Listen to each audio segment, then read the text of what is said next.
Good morning, everybody. Welcome back to another little fireside chat about the art of worldly wisdom. Pardon me, y'all. I almost fell asleep right before the stream started. So, good morning, everybody. I do have a coffee, though, so kudos to that. Welcome back. How's everybody's week? Was it good? I didn't see you all on Wednesday. My bad. I missed the show. Shit do happen. Anyway, we're back. Part 4. In part 3, we made it all the way through the first 50 maxims. I think we're on 51 now. According to my notes, that is correct. And it's quite stunning to me just how many of these are just like remember to think. Like that, like you boil down all the beautiful words into what it really says, and it's like remember to think and don't be stupid.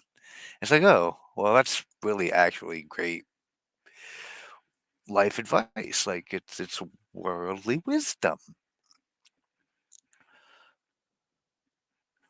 Hold the on. I gotta find the stream, see if everything is check and make sure everything is working. We're doing a quality control. Huh. Oh, I forgot, yeah. Dude, gotta go. Anywho, hello Cat Ninja, the first in the chat. Castro the Savage from Rumble. Cat Ninja's also first on YouTube. Saying hello to everybody. Good morning to you, Cat. Good to see you. Well, I'll have to check the YouTube stream. Well, I can see you chat now, so I assume everything's working as corrected, no issues? Or working as intended, that would be.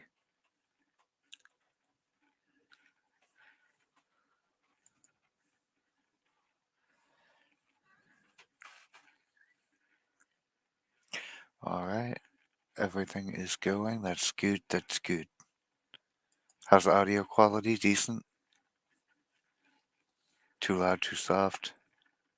Seems like everything's working correctly. I just had a huge leg spike right at the very beginning. So I have no idea what happened there. Sometimes I just have a big lag spike. That's just the way shit is some occasionally, but should be good now. Hopefully. We'll see. We'll see what what we got going on here. I can't remember. Someone I was watching on Rumble had this happen last week. I think it was TFM. Just randomly went dead, and then it came back, which was the fucking crazy part. It just went dead and kept looping everybody back to the beginning, and then, or no, it kept looping everybody back to the 4-hour mark, and then it came back randomly and went for another 5 hours, something like that. Some crazy number. Uh,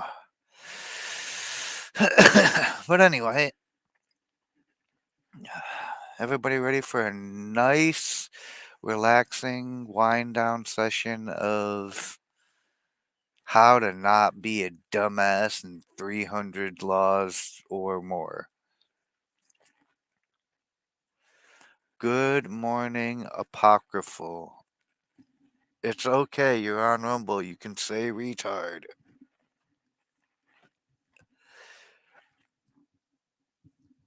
It's the same thing. It's the same thing, friend.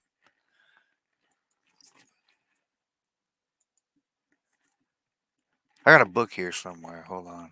Let me try to find it real quick. Maha, there it is. A book on how to not be a dumbass.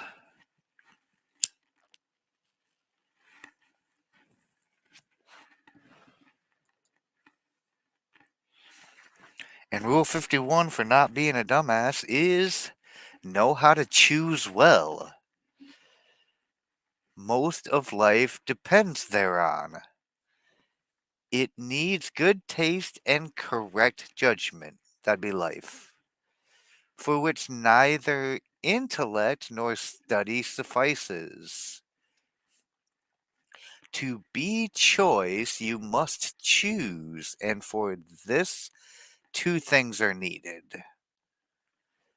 To be able to choose at all, and then to choose the best. There are many men of fecund and subtle mind, of keen judgment, of much learning, and of great observation who yet are at a loss when they come to choose. Maybe because they don't actually have a choice. They always take the worst as if they had tried to go wrong. Ah, I see you chose to get married. Thus, this is one of the greatest gifts from above to have good options.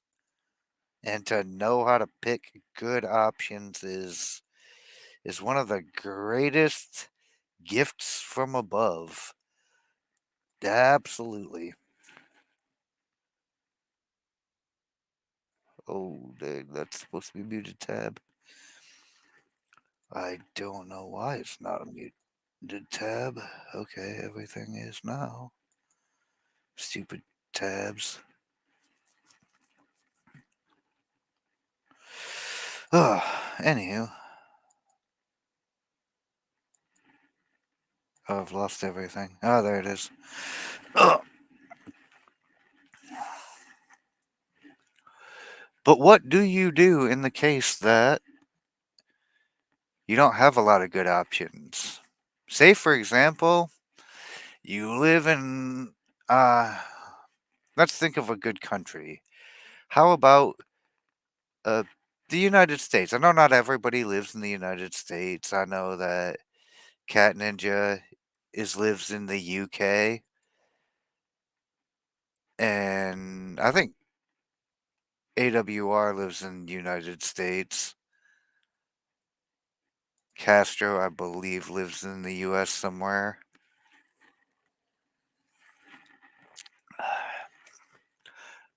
And provided nobody lives in like California or New York, like you all live in the US somewhere.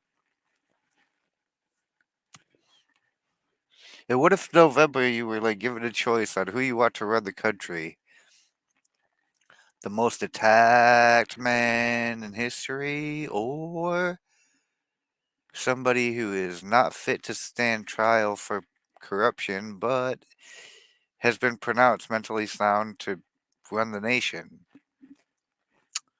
Hmm. Doesn't seem like a lot of good choices going on. So what do you do? It is a gift from above to be able to have the ability to have good choices and to know which one is best. instead of having obviously bad choices and having to pick from the lesser of two evils. That's a dumb phrase we never should have adopted. If you're evil, you should just fuck off. So nobody's in America then. There's the Brit and then two people in the damn commie republic. Gotcha. Everybody's in a fucking communist zone, it seems. Well, bugger to that then, I guess.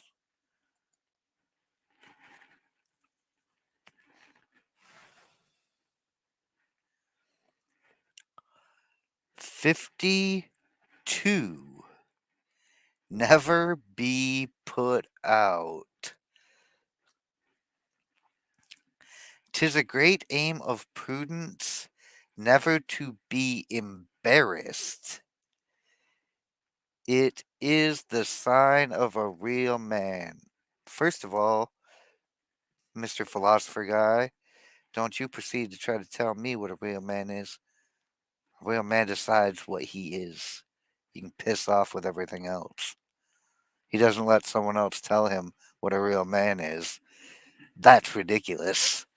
But it might be the sign of a noble heart to not get embarrassed, for magnanimity is not easily put out. When was the last time anyone here used the word magnanimous or magnanimity in a sentence?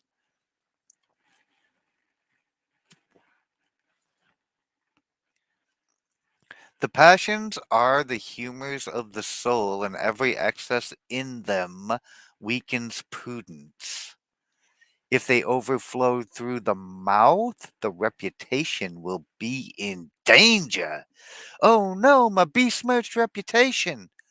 Ah, whatever will I do? Let a man therefore be so much and so great a master over himself that neither in the most fortunate nor in the most adverse circumstances can anything cause his reputation injury by disturbing his self possession. It's called not giving a fuck, but rather enhance it by showing his superiority. It's called not giving a fuck. Yeah, Magna Woody. Uh, exactly. If there's one really good thing about this book, it's literally the ability to use a bunch of words that don't get used anymore today. Good morning, cool gamer. Welcome to the party.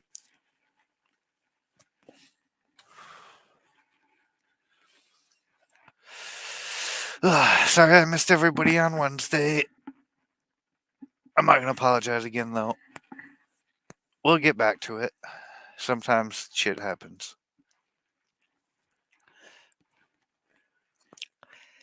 53. Diligent and intelligent. What do I have a feeling that this 53rd little maxim rule here is going to be don't be stupid? Diligence promptly executes what intelligence slowly excogitates. Oh my goodness, the wordage here. Hurry is the failing of fools. They know not the crucial point and set to work without preparation. On the other hand, the wise more often fail from procrastination. See, because you know what you got to do, and you've seen a more wide view of the thing that you got to do. It makes it really easier to not want to do it when you've seen more of the possible outcomes other than the one that's just optimal for you. Foresight begets deliberation, and remiss action often nullifies prompt judgment. Celerity is the mother of good fortune. He has done much who leaves nothing over till tomorrow. Festina lente is a royal motto. Holy, what does that even mean? Hold on. I did it this time, guys. I'm learning.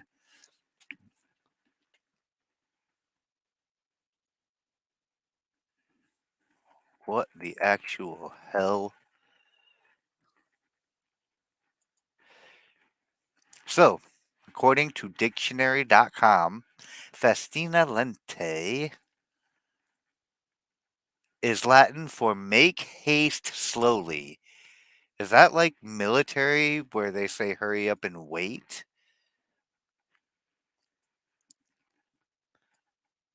But I guess make haste slowly is a royal motto. Loquacious, yes, it's a loquacious text indeed. But at least I have the dictionary here now, so I can learn what this shit actually means. Especially when they do Latin, like it was bad enough when you're doing. I didn't even see what excogitates means. I can imagine, I can infer, but I really need to know exactly what that translation is now. Oh, dear goodness.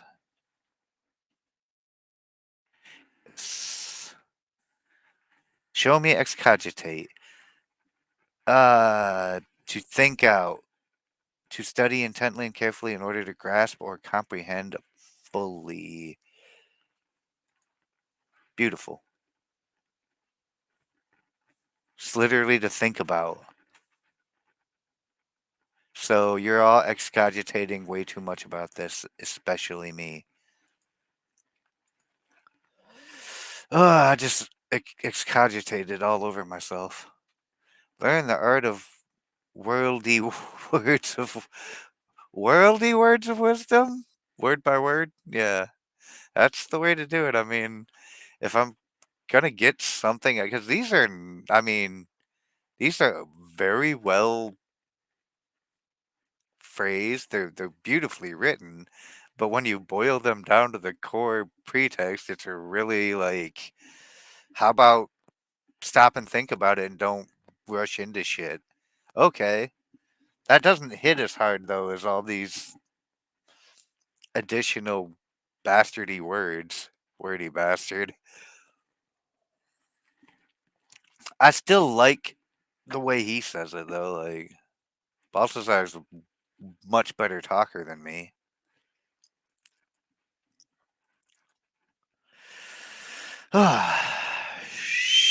54. Know how to show your teeth. Spoiler warning, it's called smiling, you dumbass. Even hares can pull the mane of a dead lion. Well, there is no joke about courage. I'm sure if I stop to think about it, there's probably many jokes about courage. Ayo, go Hagen, buenos dias, mi amigo. Feliz Viernes.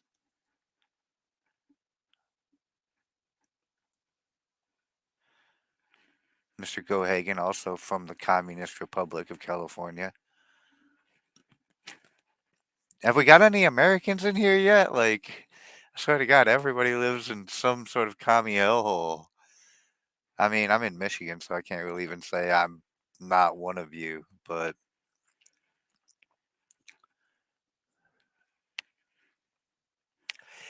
give way to the first and you must yield to the second, and so on till the last. And to gain your point at last costs as much trouble as would have gained much more at first. So if you submit to the first thing, it'll just make you so much more susceptible to submitting to the second thing. And then by the time you get all the way to full submission, you have to fight your way all the way back, and it's going to cost you just as much as you could have gained if you'd have just like said "fuck you" the first time instead of uh, "this is fine, I'll tolerate this." Oh shit! The cheers. My own eyes. I said my own eyes, didn't I? I also said magnanimity earlier. You missed it. It was a great word. It's actually in the text.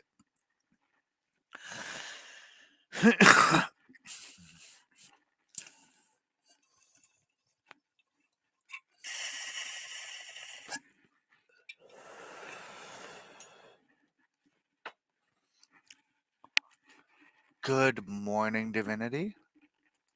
Good morning, Mr. Squabbles.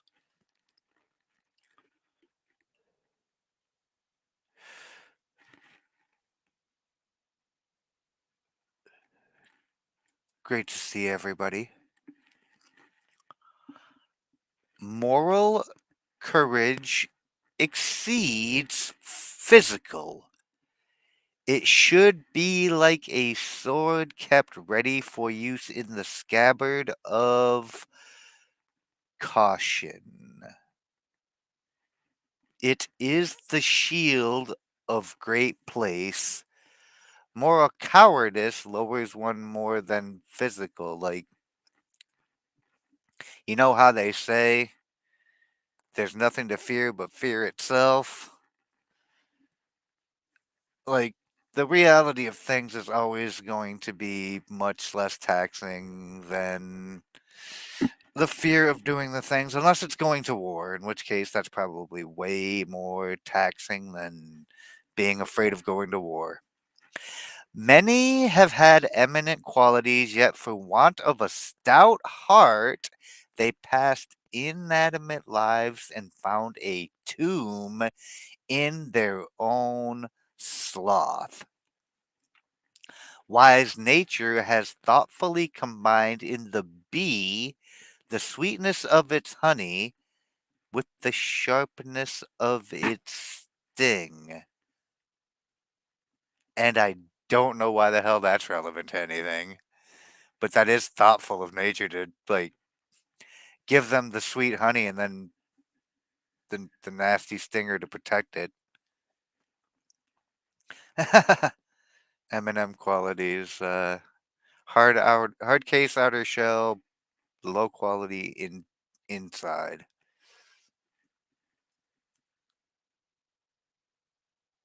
I said it.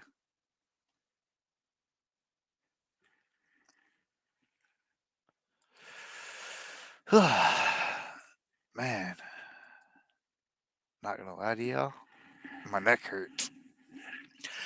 Oh my goodness, 55. Wait. No, really, wait.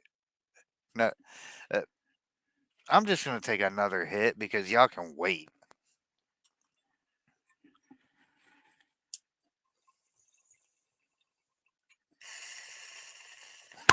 No, I'm serious. Cheers.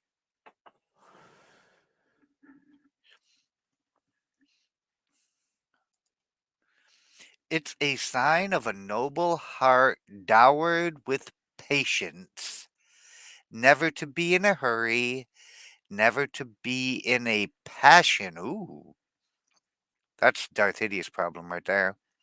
First be master over yourself if you would be master over others.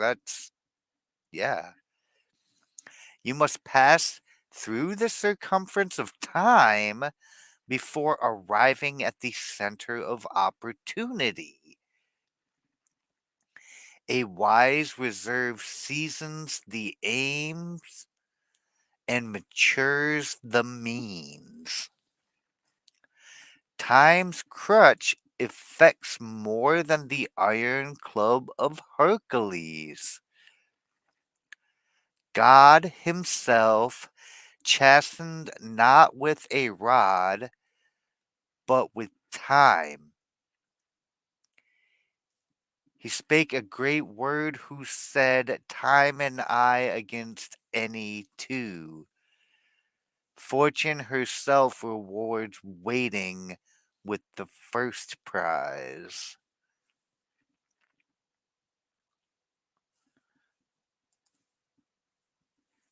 Yeah, timing is everything.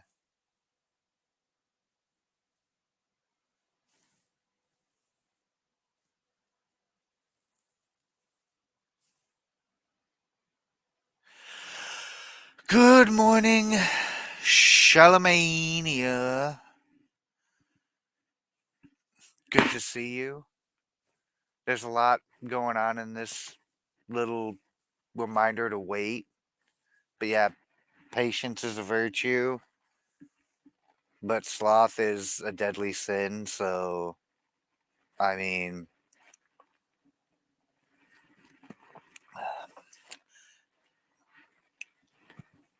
I could I could do that. I can change my name to that. I'm not going to, but I could. Not my Rumble name though, because I would have to start a whole new channel again, and fuck that. I just barely got to 77 followers. I need to pick up some more.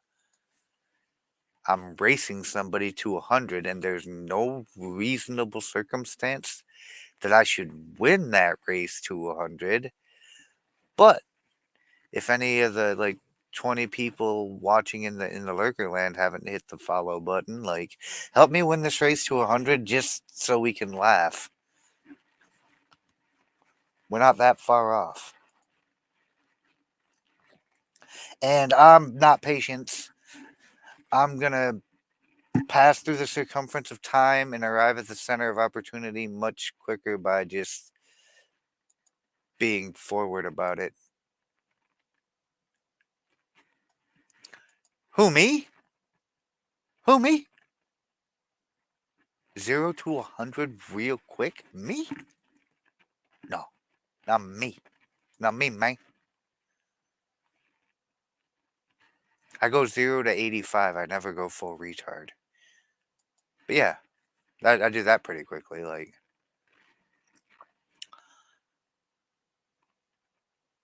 56 have presence of mind. Okay.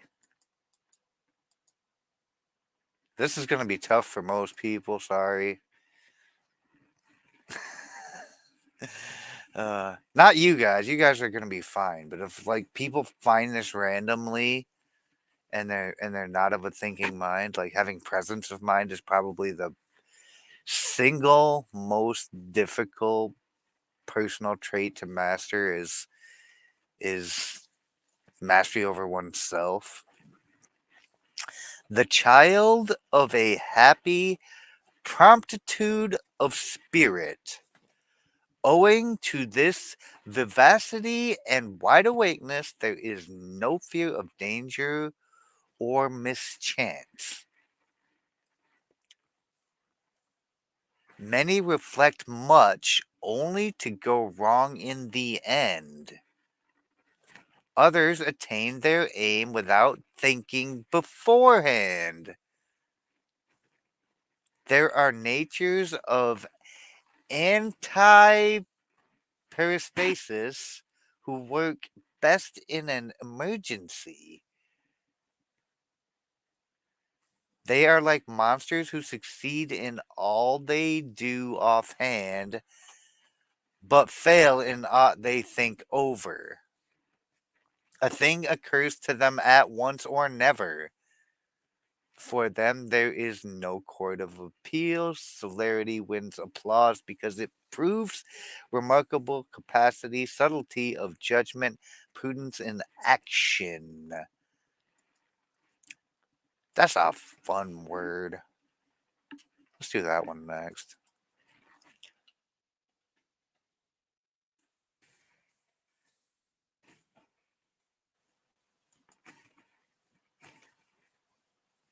speed.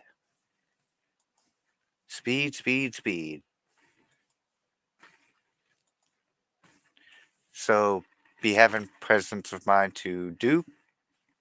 Well said, Cohagen. Live in the moment.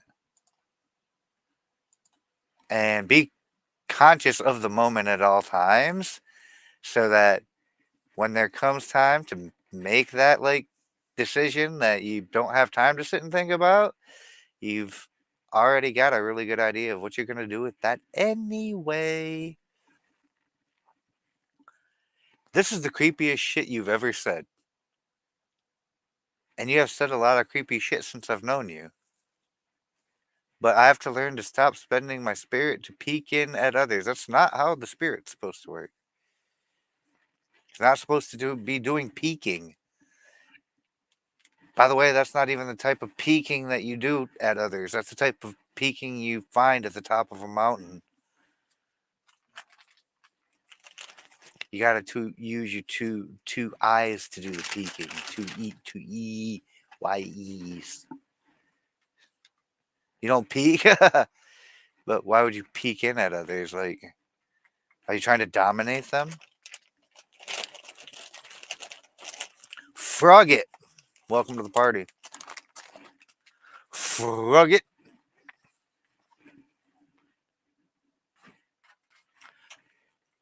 Ah, you know what? I don't disagree. Peek is the best. It's better than peeking or peeking, that's for sure.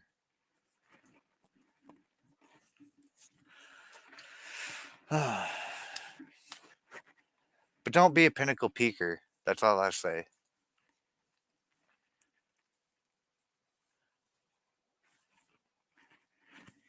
Shh, 57. So we're gonna go from living in the moment and rushing. We're gonna like this little block here seems to be the struggle between patience and prudence, primacy.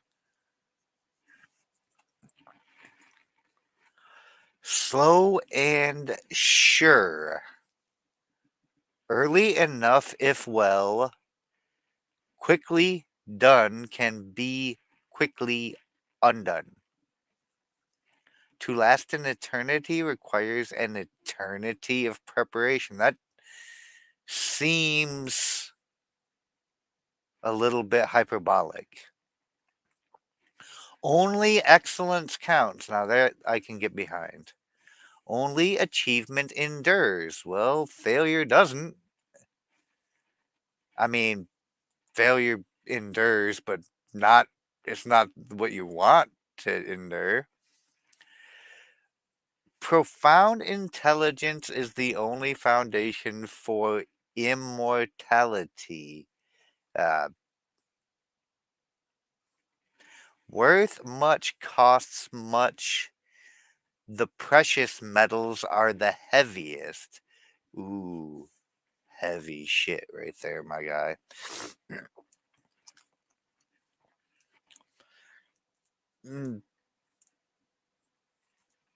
I mean, take your time and do shit right, honestly. Lots of big, fancy fucking words, but that's literally what slow and sure in this context means. Like, just take your time and do the shit right so that it doesn't get undone. And I mean, if you're intelligent, profoundly intelligent, you already understand that concept. Or at least I would hope you do. Hello, Bijou. Good morning. I mean, for a while still.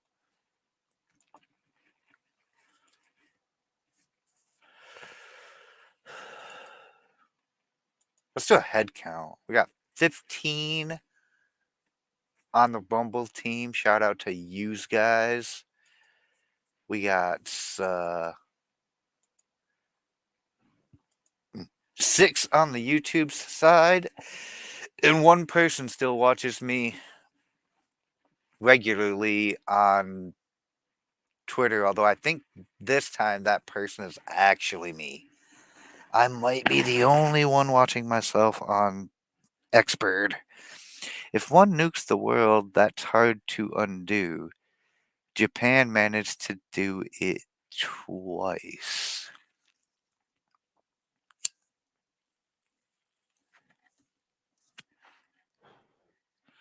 That should just go to show you that it's harder to nuke the world than you actually think. Either that or nuking the world is actually much more uh, easily undone than you would assume. But let's not try to force actually having to find out, you know? Let's not fuck around.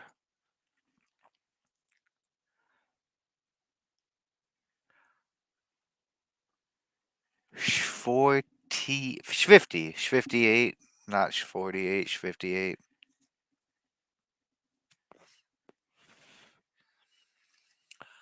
Adapt yourself to your company. This right here, probably one of the keyest things in avoiding unpleasant situations is to just go ahead and do like the 48th law said, assume the formlessness to be what that around you is. It's called acting. The Japanese flag is a pie chart of all the countries that have been nuked.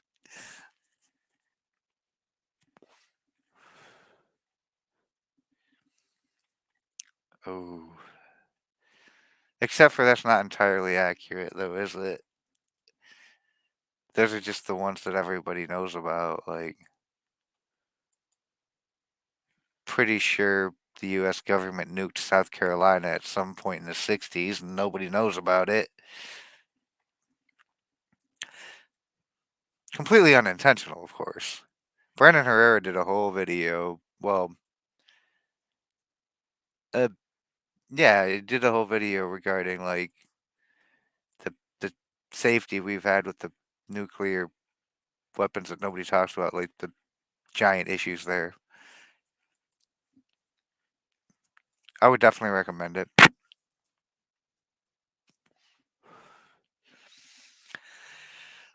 There is no need to show your ability before everyone. Employ no more force than is necessary. Let there be no unnecessary expenditure either of knowledge or of power. So you don't need to overdo all the shit. Like, for instance, I can just give a basic ass commentary on a lot of these very wordy and well written concepts. Yes, happy Friday. Because everybody here gets it. Nobody here needs me to go into like a 30-minute reaction to each of these very not so subtle concepts.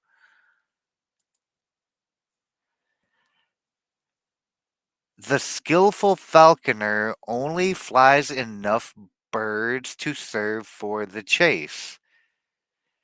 Oh, do you guys remember? Was it? I can't remember which law it was where we had to go after our good friend from Mexico, and we sent 100,000 men.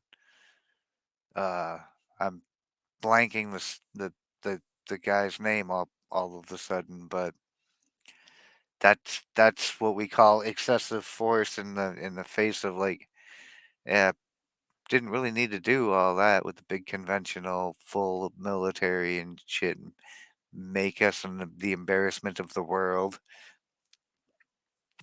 We could have just cut a deal with the Mexicans and had them turn him over. But no, no, no, no, no. We got to make an example out of you.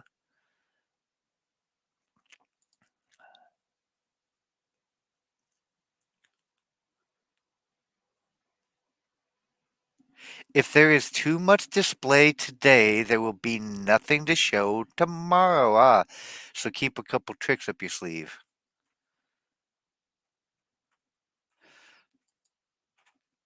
Falcons are a different kind of birds.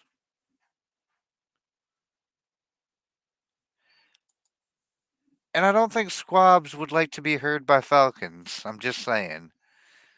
I don't think they'd be best friends. Be careful when people are falconing near you, squab. Always have some novelty wherewith to dazzle. To show something fresh each day keeps expectation alive and conceals the limits of capacity. So don't show all your cards at once,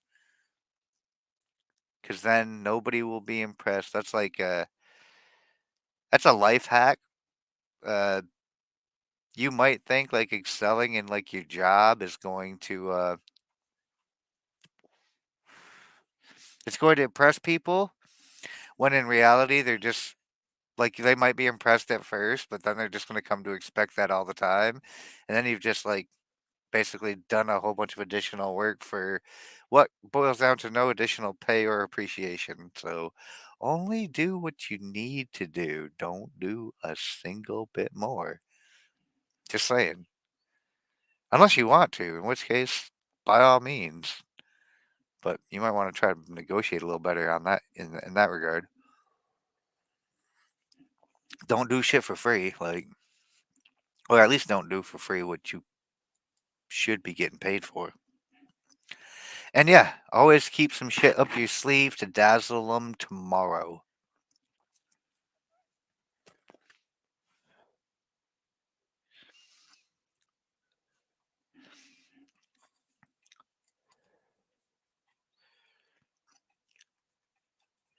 Swifty 9. Finish off well. In the House of Fortune, if you enter by the gate of pleasure, you must leave by that of sorrow and vice versa. Ooh, the walk of shame. You ought therefore to think of the finish and attach more importance to a graceful exit than to applause on entrance. Better to come out the winner on the backside of the House of Fortune than on the front side.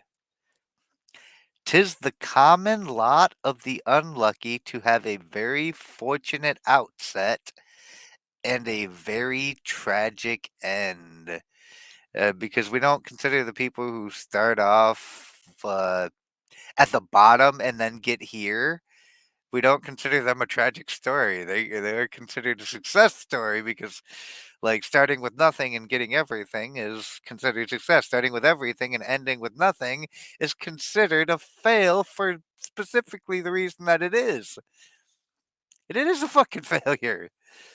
Uh, the important point is not the vulgar applause on entrance that comes to nearly all, but the general feeling at exit. Few in life are felt to deserve an encore.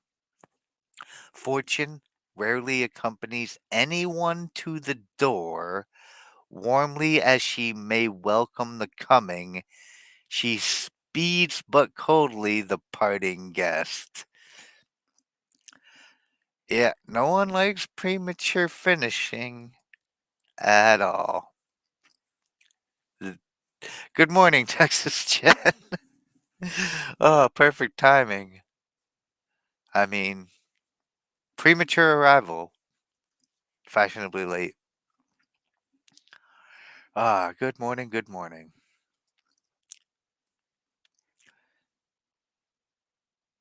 So, yeah, make sure that you're lucky at the end. Like you have a choice. This seems really nice, but I don't think you can actually do anything about it except for like Don't squander your good fortune before it's time, or ever, or do so in a reasonably controlled manner. Do whatever the fuck you want. I don't care. I'm just here to show you the wisdom. I'm not here to tell you what to do. I'm not your dad, morons. I'm just kidding. You guys aren't morons. You guys are cool. But don't be a victim of misfortune. 60. A sound judgment. It's almost like I'm repeating myself in different phrasing. Some are born wise. Cool. And with this natural advantage enter upon their studies with the moiety already mastered. With age and experience, their reason ripens, and thus they attain a sound judgment. So you have the ability to do the thinking, and then you learn how to do it. And then you become good at thinking. They abhor everything whimsical.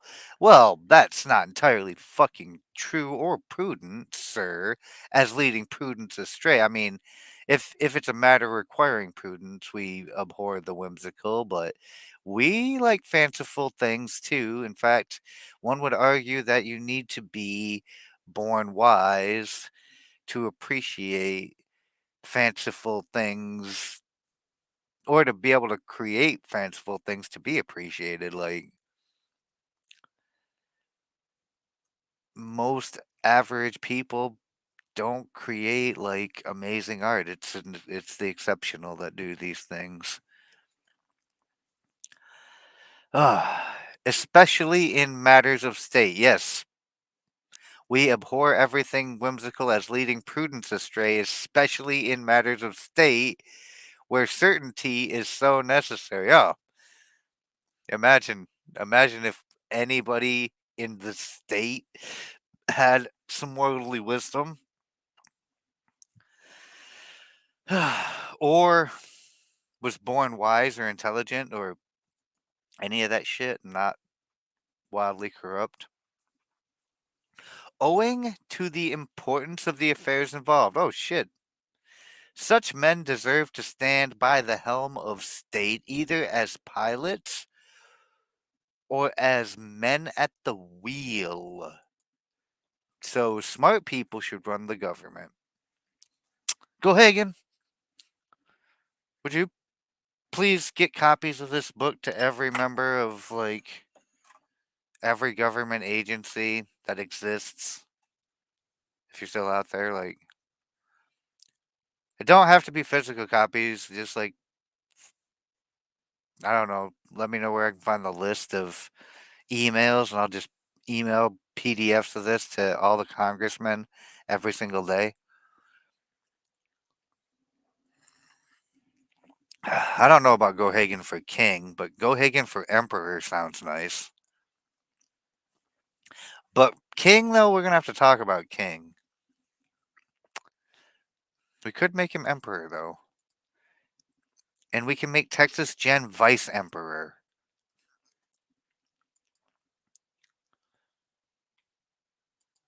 assistant to the emperor.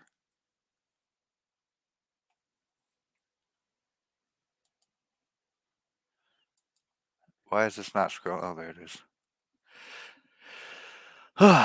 61. To excel in what is excellent. This is going to be a special dedication to my least favorite co host on the internet. If you're listening, this one's for you. A great rarity among excellences. You cannot have a great man without something preeminent. Mediocrities never win applause. Eminence in some distinguished post distinguishes one from the vulgar mob and ranks us with the elect. To be distinguished in a small post is to be great in little. The more comfort, the less glory. The highest eminence in great affairs has the royal characteristic of exciting admiration and winning good will.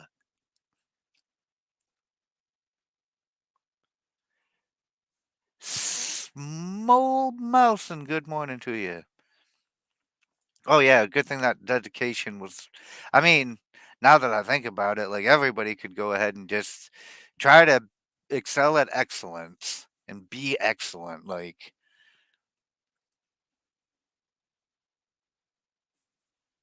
don't be mediocrity.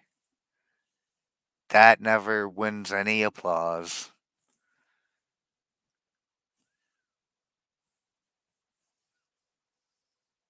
Instead, be distinguished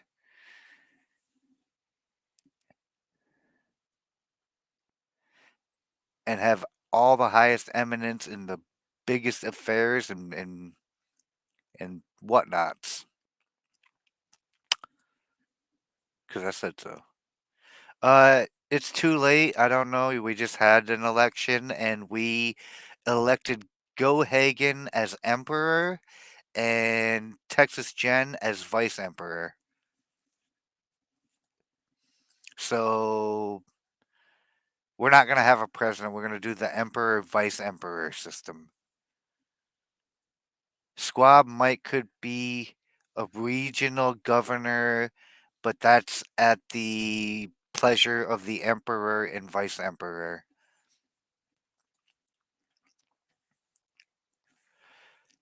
62.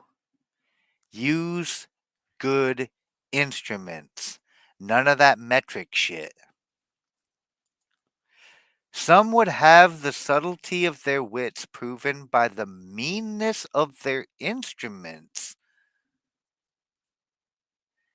'Tis a dangerous satisfaction and deserves a fatal punishment. Ooh. The excellence of a minister never diminishes the greatness of his Lord. All the glory of exploits reverts to the principal actor, also all the blame.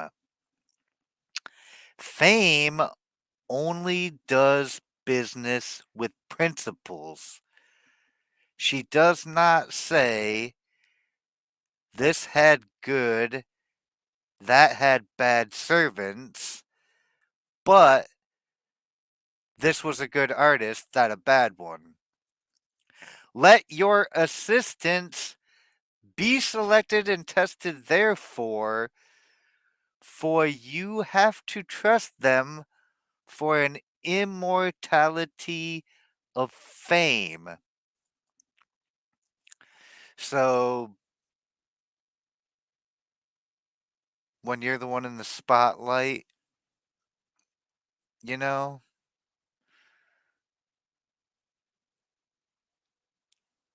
anyone who's helping you there, not going to be the ones that people look at to give credit to, not going to be the ones to look at to blame. Like,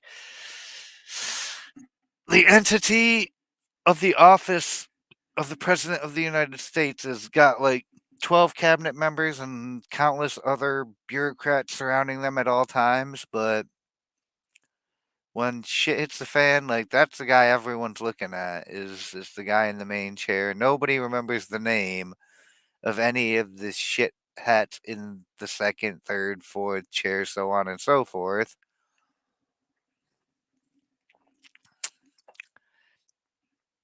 So if you're gonna be the person in the big chair, you are responsible for all the bullshit all the dumbasses underneath you do, as well as your own bullshit and fuck ups.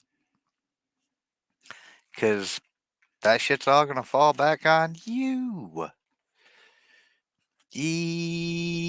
Imagine. If we have an empire, do we need a house? I mean, there's no representation in an empire except for the the will of the emperor, but he doesn't need a house for that. He has a throne for that. That's how empires work. That's why I said he might could be a regional governor if it serves the interests of the emperor. But you have to ask, you have to talk to Emperor Gohagen about that. I'm not in charge here.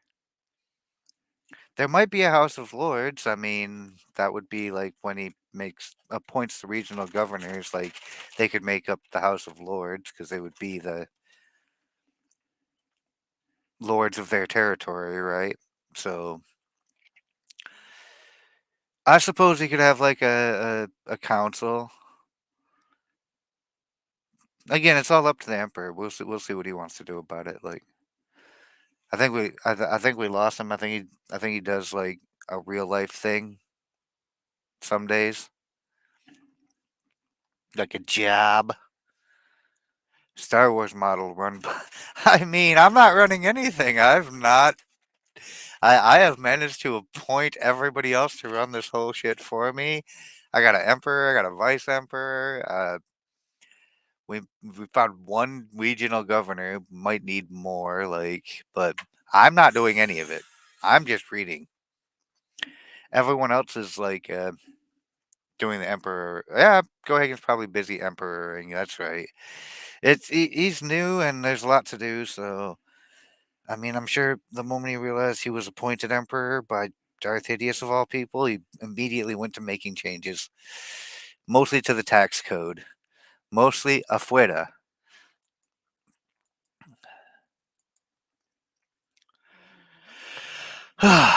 63. To be the first of the kind is an excellent. Well, duh. And to be eminent in it as well, a double one. Double duh. To have the first move is a great advantage when the players are equal. Depends on what type of system you're using. Many a man would have been a veritable phoenix if he had been the first of the sort. I mean, Steve Jobs would have been way cooler, except Bill Gates was way cooler, I think is what they mean here. Those who come first are the heirs of fame. The others get only a younger brother's allowance. Ooh, you only get an allowance, little brother. This sounds like Michigan, Michigan State. If you know, you know. College football drama.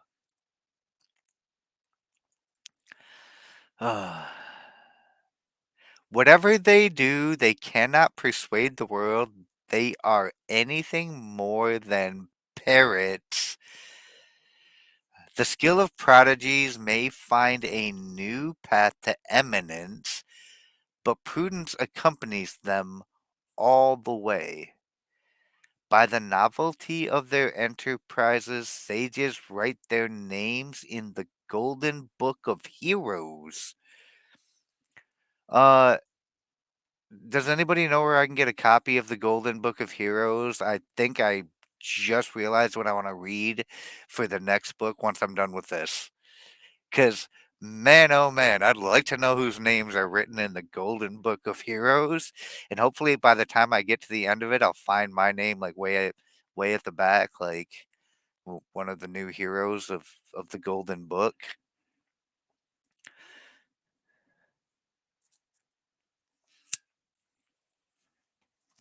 My bad, that's just my ego talking.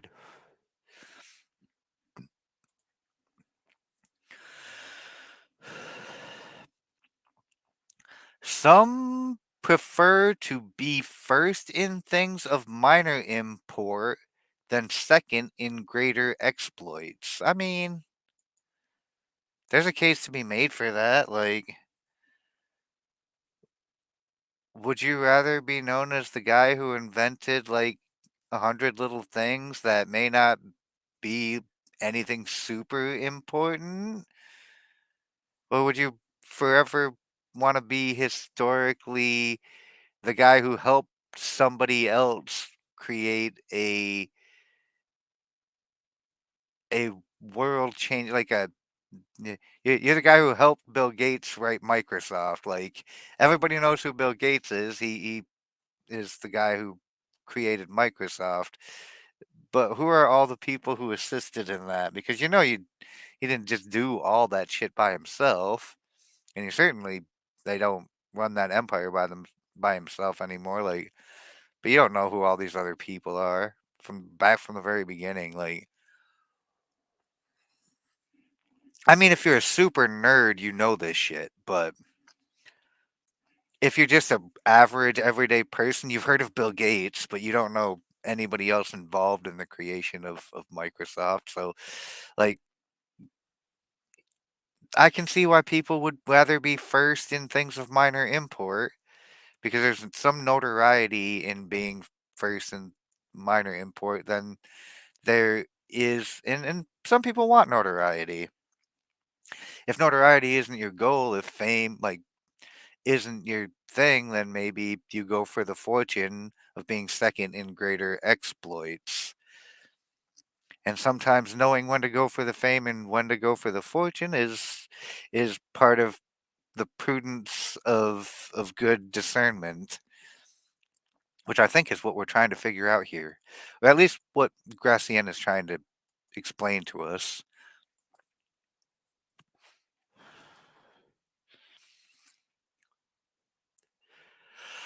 Ah, 64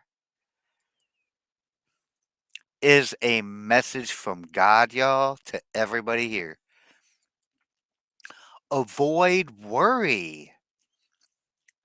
Such prudence brings its own reward. It escapes much and is thus the midwife of comfort and so of happiness.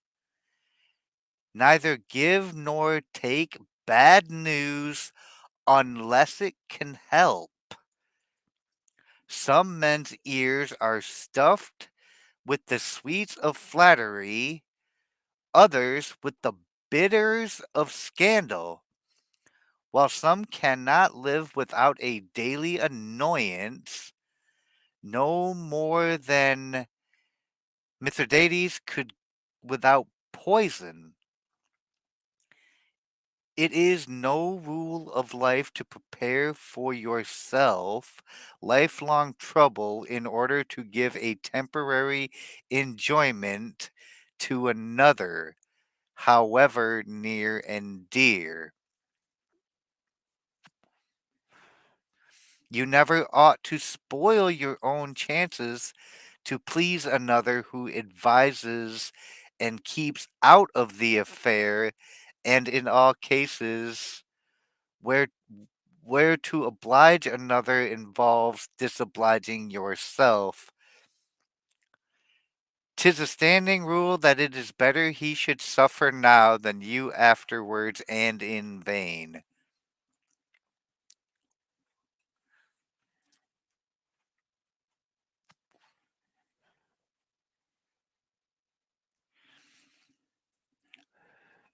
Well, that's not where I expected the concept of avoid worry to go.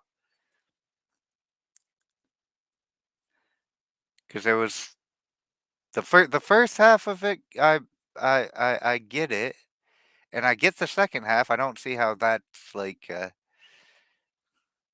because the second part is literally like,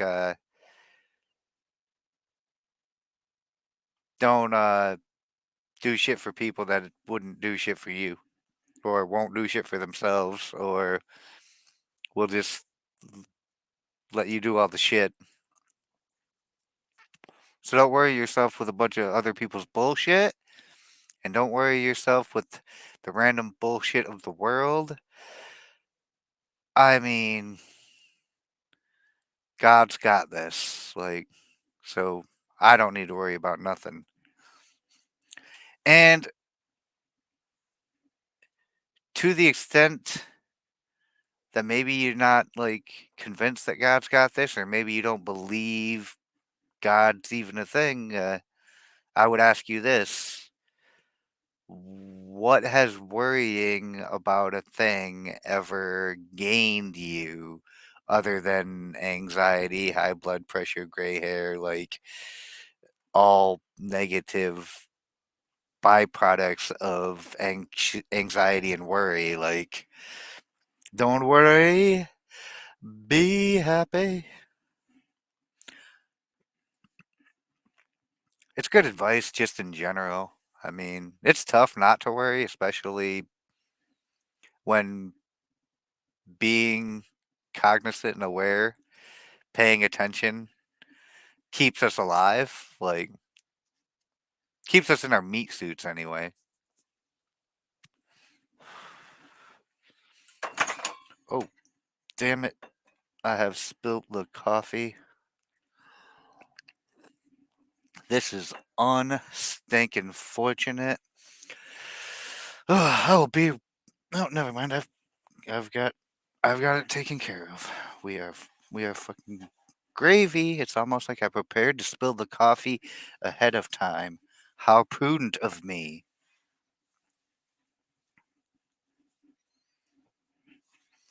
It would have been much more prudent of me to just not spill the coffee at all, but you know, practice makes perfect.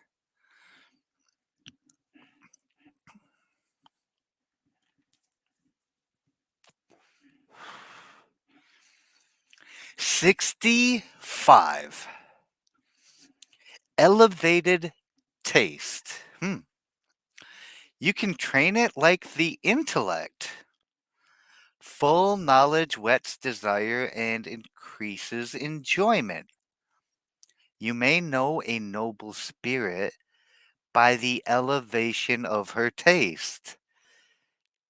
It must be a great thing that can satisfy a great mind. Big bites for big mouths, lofty things for lofty spirits.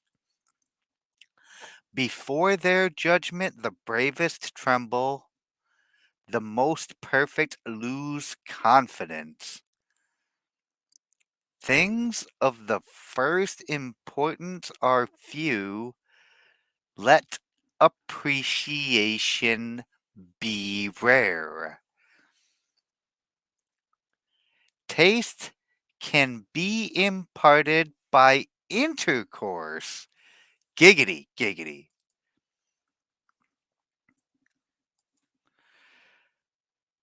Great good luck to associate with the highest taste. I'm looking around at all of you, and you fine taste.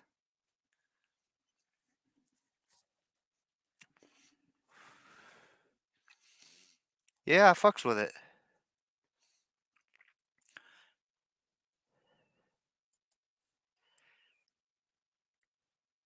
Also, I didn't intercourse all of you. I not even in my mind.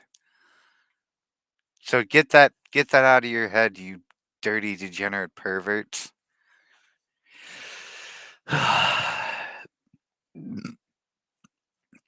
But do not affect to be dissatisfied with everything. Don't be a negative Nancy. 'Tis the extreme of folly and more odious if from affectation than if from quixotry. Some would rather God create another world and other ideals to satisfy their fantastic imagination. Well, he's not going to do that. He's not going to create another reality. You got this one. And your stupid ideals need to be tempered into this reality. God said so. It's his perfect creation. You're messing it up with your stupid humanity.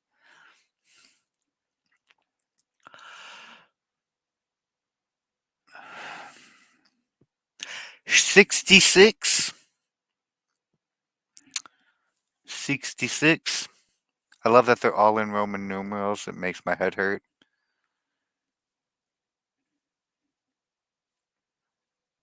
A new heaven and a new that's a different thing entirely. See that things end well. Some regard more the rigor of the game than the winning of it. Oh no. All those people who say it is not whether you win or lose, but how you play the game, all have one thing in common.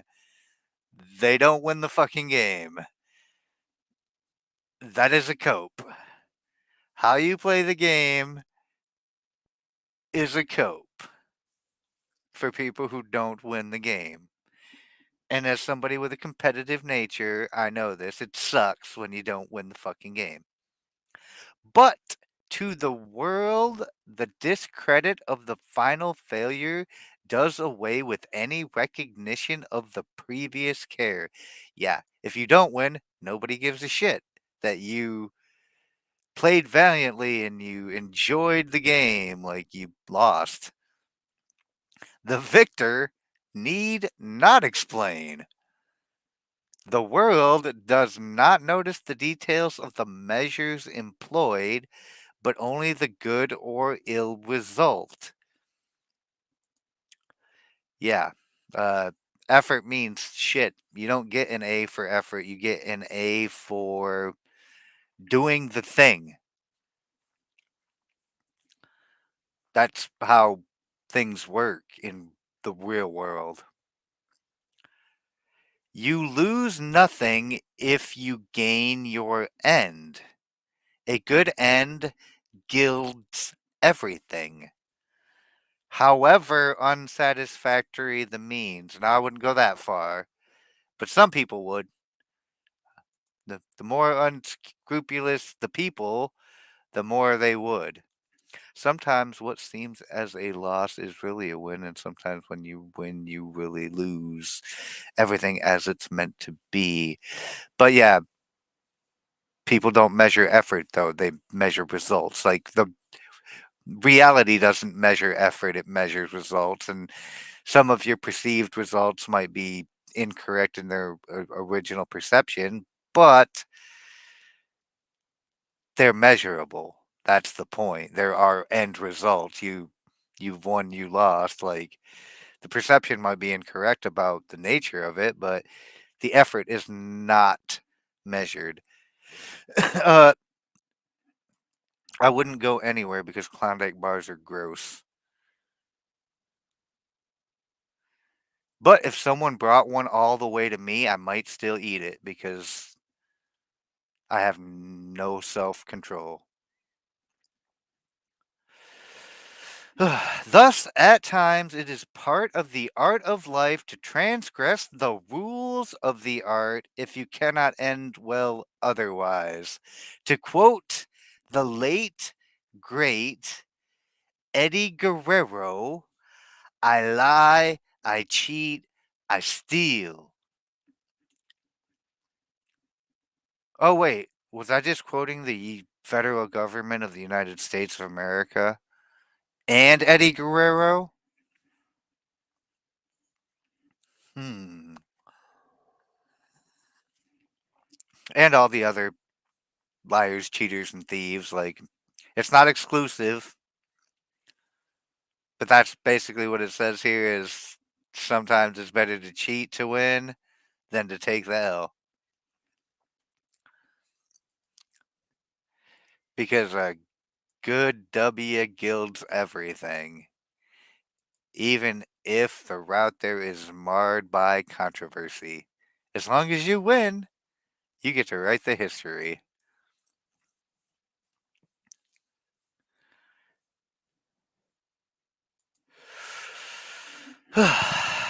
$67.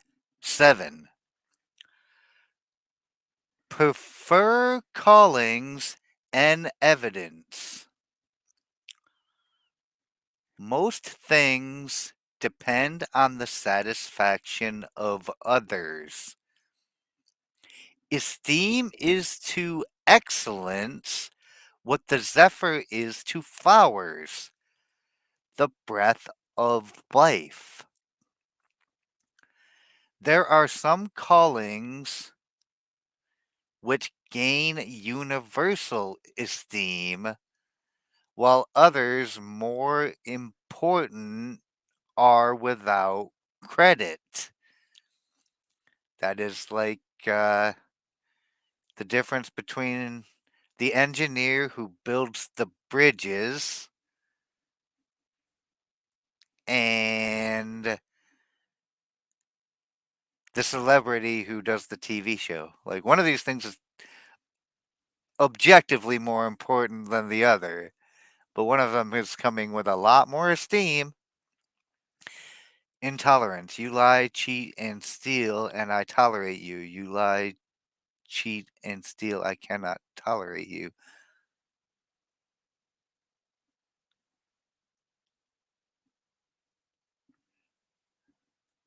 You don't say. You you literally don't.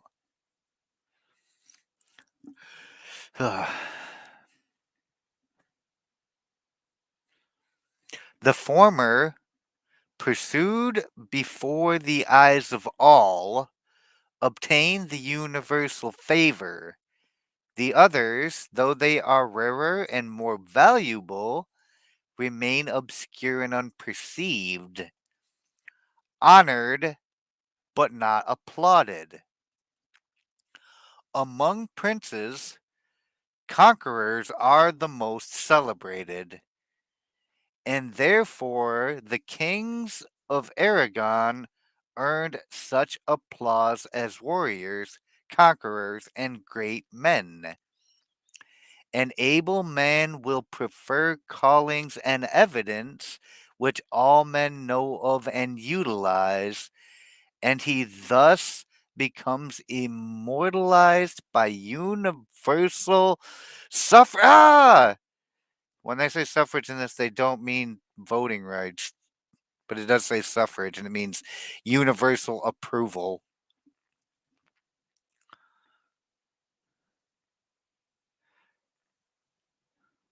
Oh, that's why I couldn't figure out what the fuck it was saying.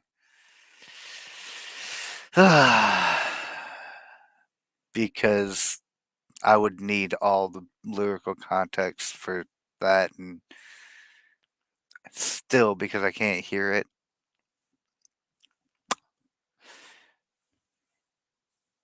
it's a problem in my head.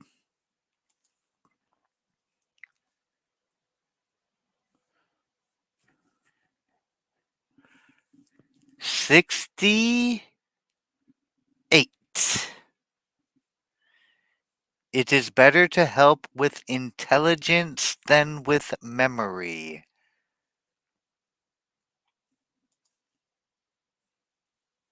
What? Seriously, what? Ah, we still got 12 watching on Rumble. They're dope. We got 8 YouTubers. They're also dope. And we got that. I think I'm still watching on X. No, I'm not even watching anymore. So somebody's watching on X, not me. Somebody else. Shout out to that person. I suspect I know who it is. But it's about that time since we're doing a head count. Everybody, smoke 'em if you got 'em. Cheers.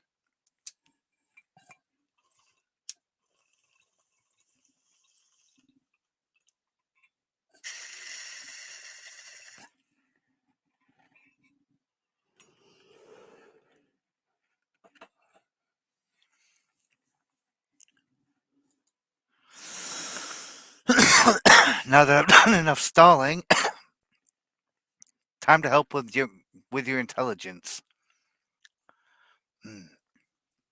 The more as the latter needs only recollection, the former knows. Knows? News?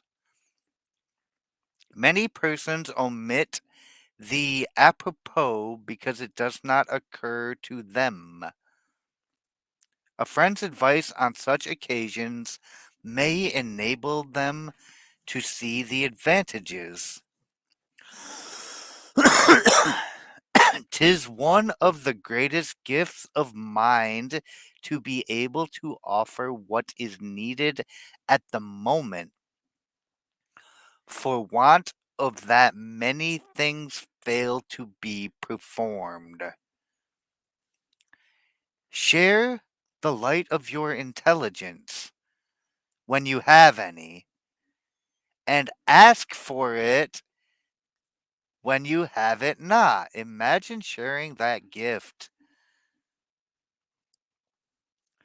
Evening, Miss Luck. Welcome. Hold on. I'm trying not to die. Uh, Big hit on that one. The first cautiously, the last anxiously. So, yeah, when you have the light of your intelligence to share, be discerning about it. But when you lack the knowledge and you, yeah, be very, very,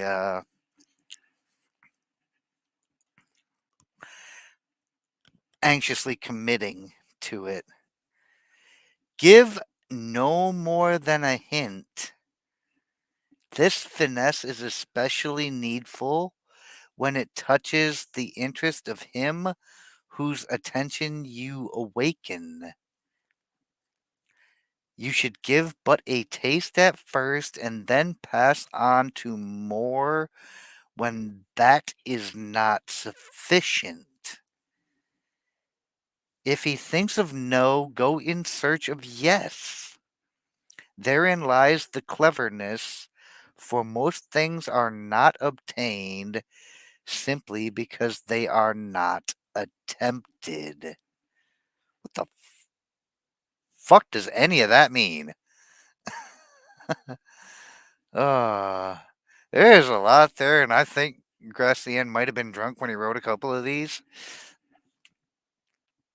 I'm trying to figure it out, but like I get a few decent points of like better to be helpful in the moment. Like I don't know. I'm pretty sure he was trying to say something profound here. Either that or he was really fucking drunk. But none of that shit made any sense to me. Except for the whole part about like protecting your knowledge and making sure you increase it, like, and a lot of like why you would want to not give too much away, like if you're helping somebody, is you want them to do the shit themselves, figure it out themselves. But I mean, sometimes you got to give people a hint because they need to be pointed in the right direction. So don't be afraid to give and take a hint. Like I got all of that from this. Other than that, like there's a lot in this one that's just like completely unnecessary for the point, if there was a point at all. I don't know. 300 of these things, I suppose some of them, and one or two of them is bound to not make any damn sense.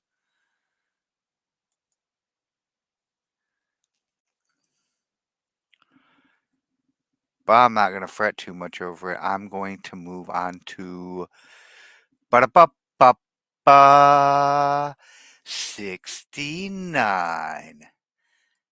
Nice.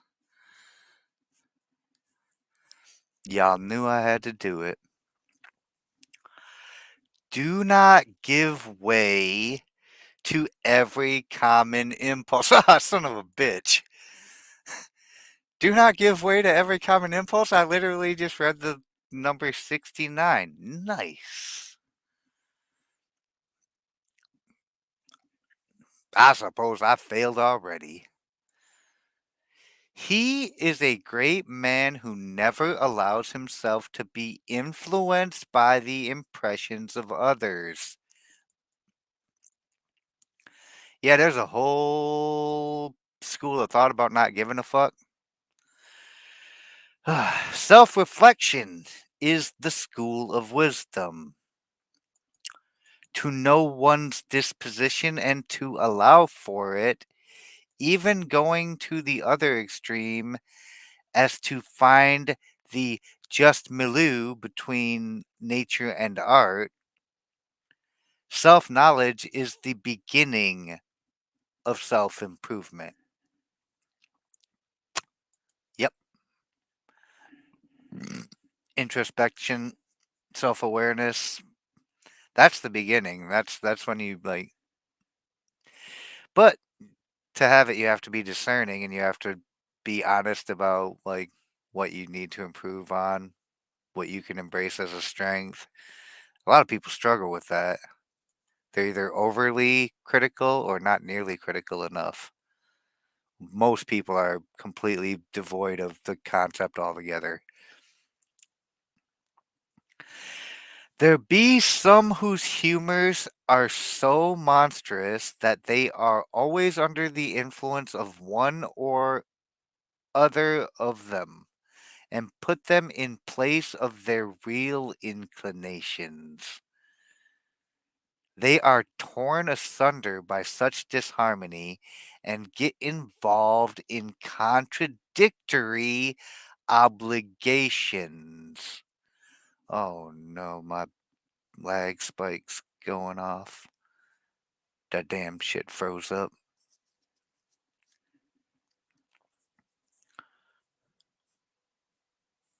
This son bitch better not die.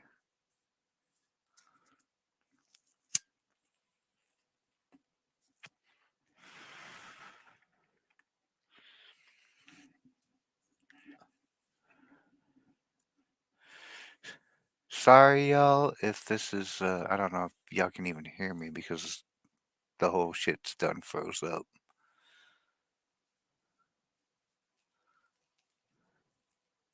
So if this shit's crashed, I'll be back shortly. Or if it's not crashed, I'll be back as quickly as possible. And if it is crashed, then you can't hear me anyway. So, son of a bitch.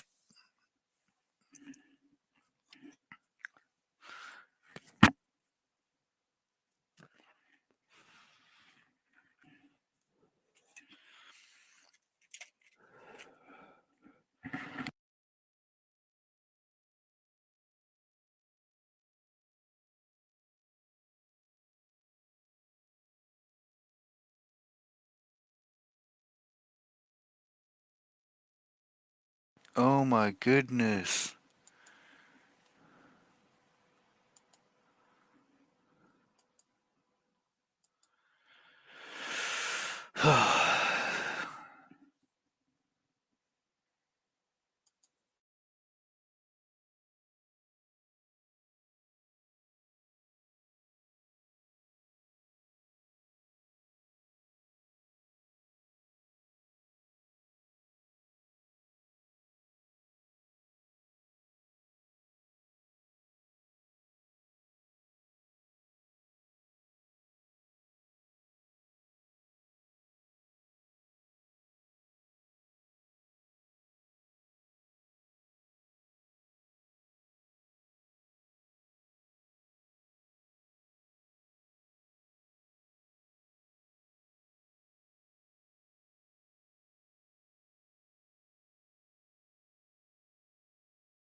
Son of a bitch!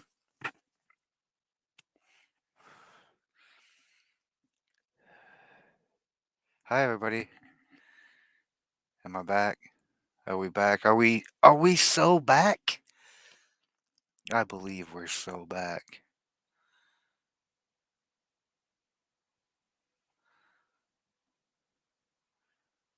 Oops. That was a fun lag spike. Everything froze.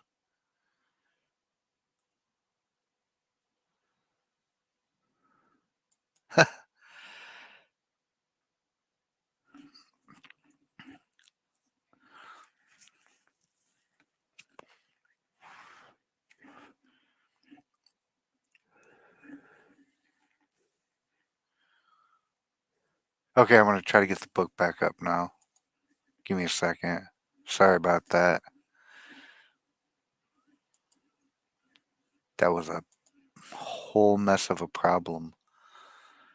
Ah, it's I blame it on the disharmony and the contradictory obligations torn asunder by which my computer was, because I had way too much shit going all at once, and there was a lot of disharmony and a lot of contradictory obligations going on in my browser, and my browser was like, actually, F off.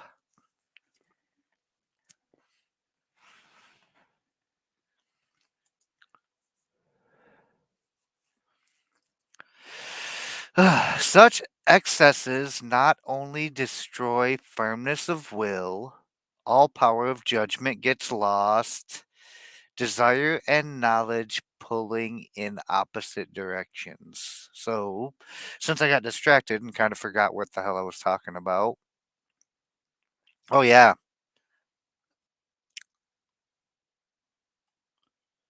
don't don't let every retard drag you into their crap. Don't give in to all the silly impulses that the world is going to feed you. Keep to that which is of good repute.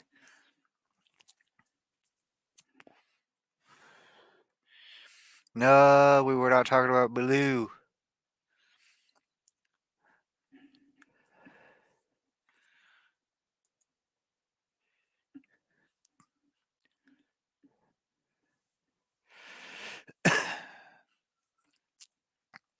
I mean,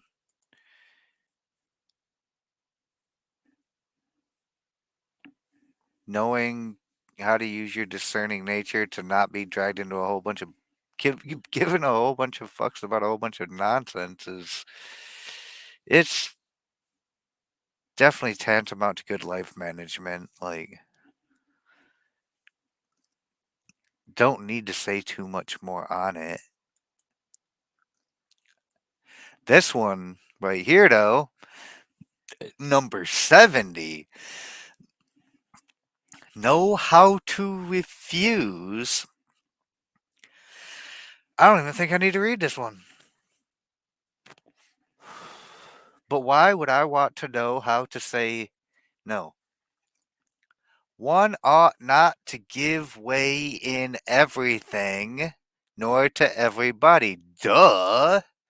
To know how to refuse is therefore as important as to know how to consent. No is a full sentence, y'all. And it is okay to say no. This is especially the case with men of position. All depends on the how. Some men's no is thought more of than the yes of others. For a gilded no is more satisfactory than a dry yes. Why, yes.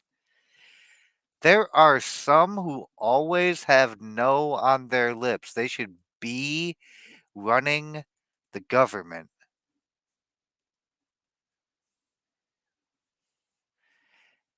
Yeah, I lost connection for a second, Fragget. It was the broken. Whereby they make everything distasteful. Not when it comes to expanding the government. Please, let's have more no. No always comes first with them, and when sometimes they give way after all, it does them no good on account of the unpleasing herald. Your refusal need not be point blank. Let the disappointment come by degree. And this is where you get to the ambiguous answering no's. You give them the good old fashioned maybe and the we'll see. If you know about the maybes and the we'll sees, you know how to let the disappointment come in grades and let them realize it slowly that it seems that maybe pretty much always means no. Nor let the refusal be final. Never always commit to full no. That would be to destroy dependence. Let some spice of hope remain to soften the rejection. Let politeness compensate and fine words supply the place of deeds. Yes and no are soon said, but give much to think over. Oh my. So when they say learn how to say no, they mean literally learn how to do it. And there are definitely way more polite and subtle ways to give your no than I would, for example, because usually I don't care. So if it's no, it's probably yeah. Fuck, I doubt. I don't think so. Absolutely not. 0% chance. Things of this nature.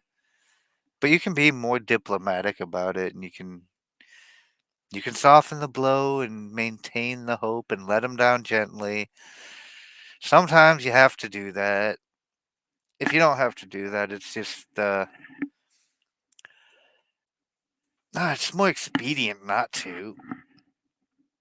I hate dragging people along and letting them down gently and giving them unnecessary false hope. I don't like the feeling of the disappointment that comes with you're gonna have to disappoint them anyway, so you might as well just get it over with now. Disappoint them all the way, and then they can just get on to getting over it. Life's a disappointing bitch. Deal with it. But this is true. Like yes and no are soon said, but they do give much to think over because sometimes I'll be telling somebody no, and then I'll give it a little more thought, and then it's like, well, actually, I could, because you think about all the different aspects of whatever the request was, and somehow you can sometimes find yourself a bit of benefit that you didn't see initially, and then it's like, oh well, I want to reconsider my no because I see something to be gained in it in some regard. Whereas sometimes you say yes, and it's like, oh shit, why the hell did I ever say yes to that? And maybe you think of like all the you foresee all the potential disaster in the aftermath. It's like I really want to get out of that. Yes, so be a little more flexible and be sparing with the hard yes and no's. Be a little more ambiguous when you answer. I'll let you know. Even a good old let me think about it before you say no. At least then they can feel like you thought about it. Even though you were always going to say no, ask ask for some time to say no later and actually do think about it. Maybe your position changes. Who knows? 71. Do not vacillate. Oh my goodness. Does that sound sexual to anyone else? Maybe if I didn't have every single tab in the history of the internet open.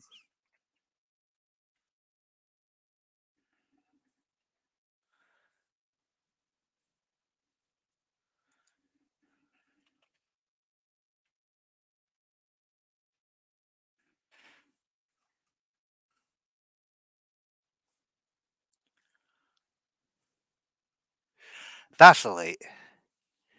To waver in mind or opinion, be indecisive or irresolute. To sway unsteadily.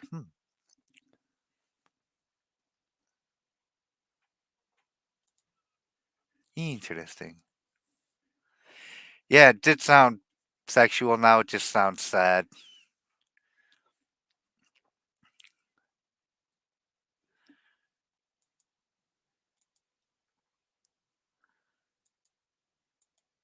My bad if I vacillated your concept of what vacillate meant.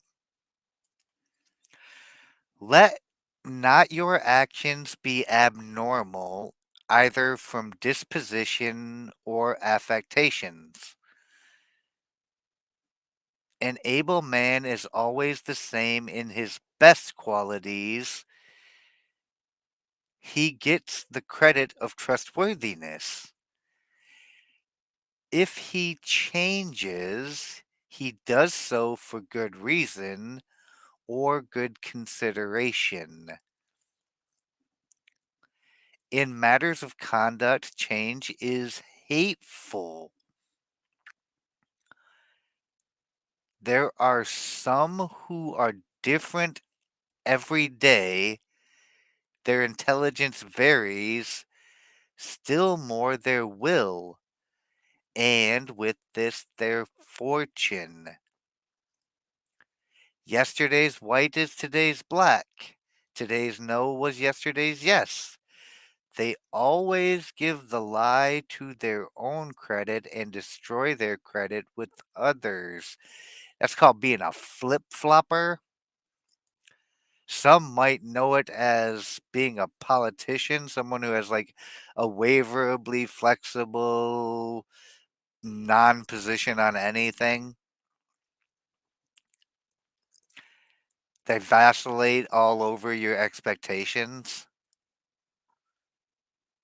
Lieutenant Colonel Peter Willis, break it to me gently like you should say the cat. Chasing a squirrel and got stuck. We had to call the fire department. The fireman climbed up and he got the cat, but on the way down he slipped. The cat fell to the ground and we had to take the cat to the vet. Oh dear goodness. That's how you tell a child you had to kill a cat. You just took him to the fucking vet and got that shit put down. We know what you did here. Yes. Oh, the memories we will make. Cat Ninja. Don't sway unsteadily unless you are actually doing the drunk. In which case, sway all the unsteadily you want. I'm not your dad. Morons.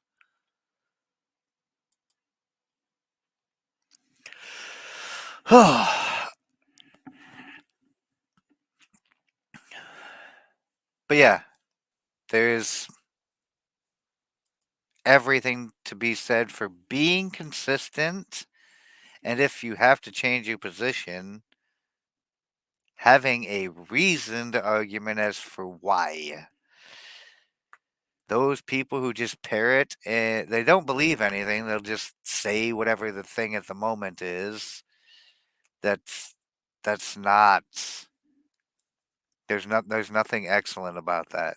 There's nothing admirable about like nobody respects somebody who just like goes along with whatever the thing is. I mean, there's a whole bunch of drones that just do it, but they don't think in terms of awareness enough to like even question what they believe, much less why others believe it. So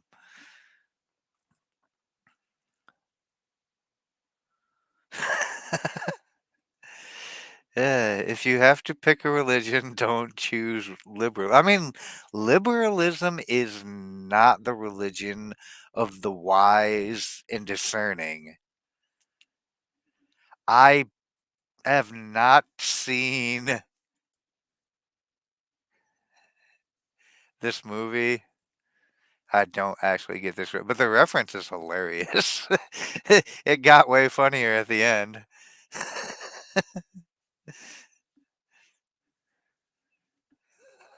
Oh no. That's dark, Squab.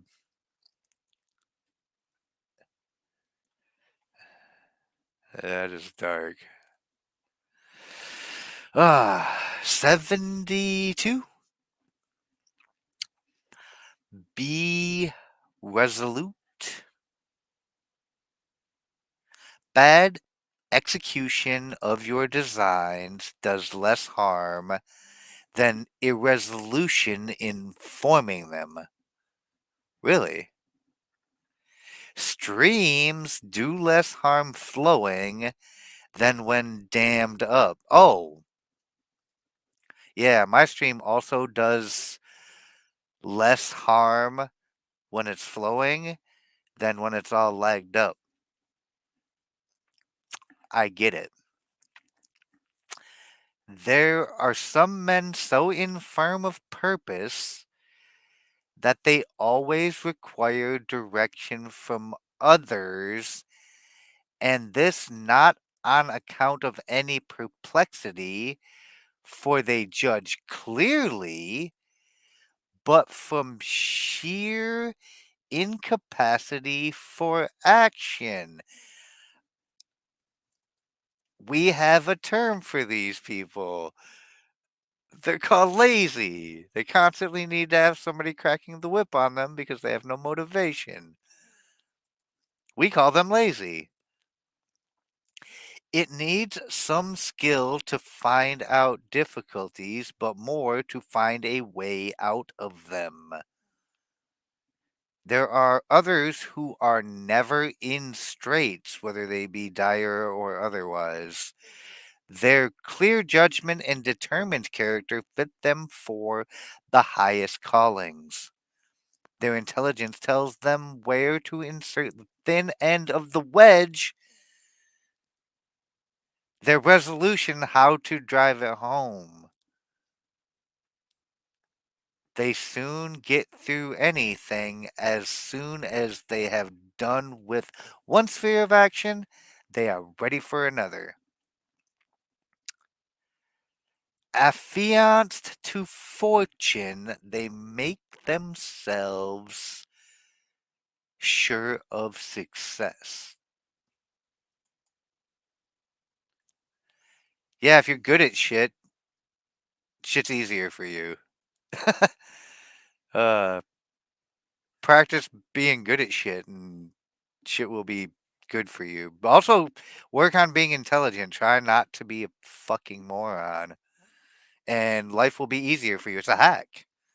Of course, you'll have to deal with all the people who aren't. Oh, and don't be lazy too. Also, that. So, like, all of that in one beautifully written thought.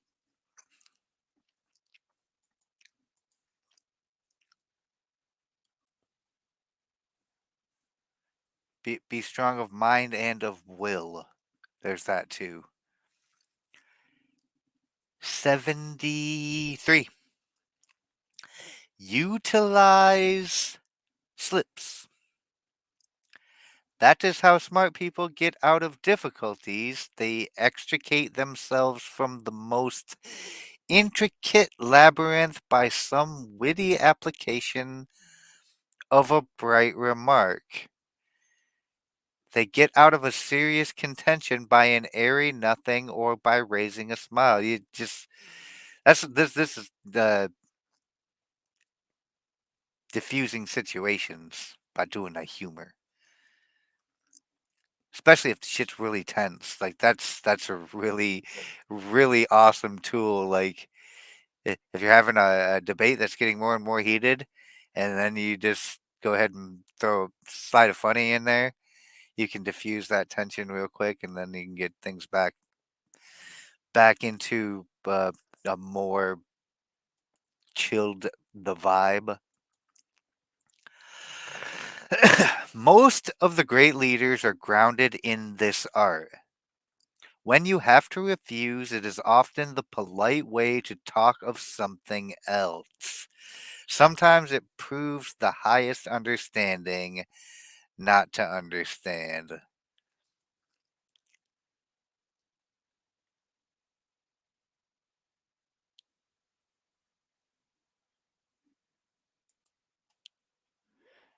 Why is this a thing? What are you testing for?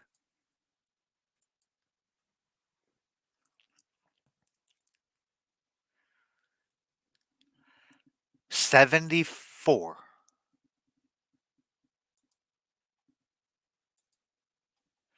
Do not be unsociable. The truest wild beasts live in the most populous places. To be inaccessible is the fault of those who distrust themselves, whose honors change their manners. It is no way of earning people's goodwill by being ill tempered with them. It is a sight to see one of those unsociable monsters who make a point of being proudly impertinent. Their dependents who have the misfortune to be obliged to speak with them enter as if prepared for a fight with a tiger, armed with patience and with fear. To obtain their post, these persons must have ingratiated themselves with everyone, but having once obtained it, they seek to indemnify themselves by disobliging all. It is a condition of their position that they should be accessible to all, yet from pride or spleen, they are so to none. 'Tis a civil way to punish such men by letting them alone and depriving them of opportunities of improvement by granting them no opportunity of intercourse. Wow, that's a really long paragraph to say, don't be an asshole.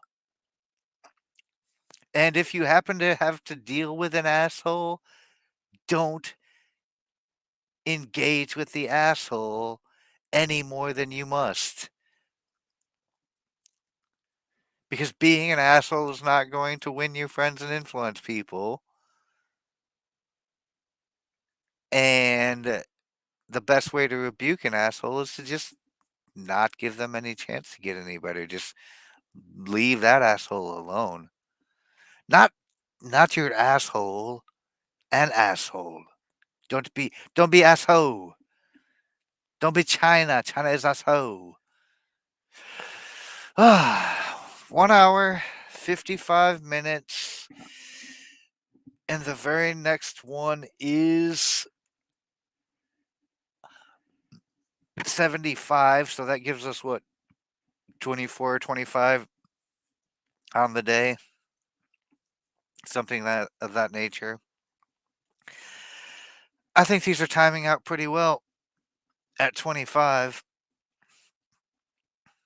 So I think we're going to do this very last one, number 75, and then we're going to call it there. And 75 is choose an heroic ideal, but rather to emulate than to imitate.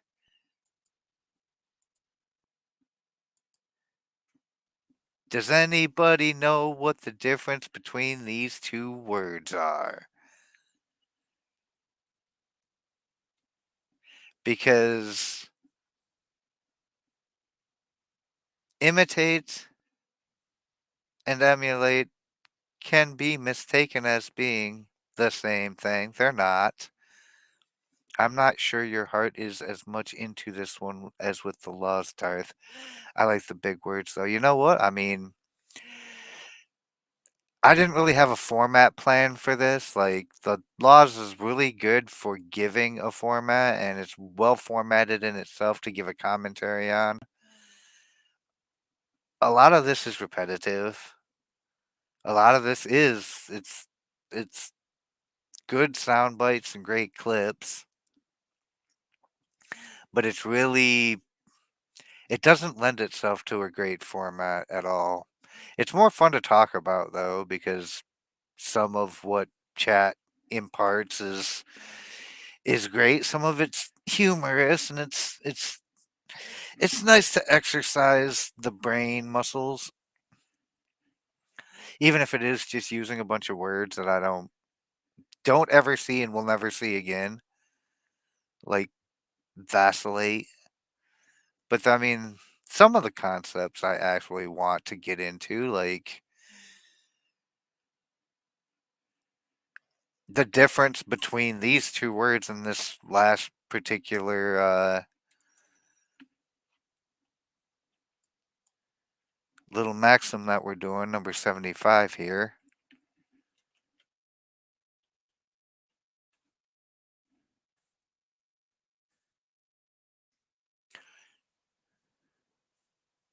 This one right here, emulate, to try to equal or excel. Imitate with effort to equal or surpass. To rival with some degree of success.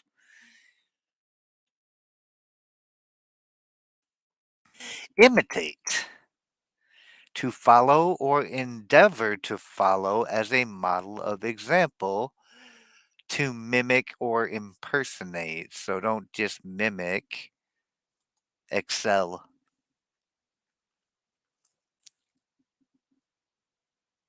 To emulate, one must inculcate what one might wish to imitate. Yes. But if you're going to emulate this, like, don't be a copy of a copy. Be on your outshine. There are exemplars of greatness, living texts of honor.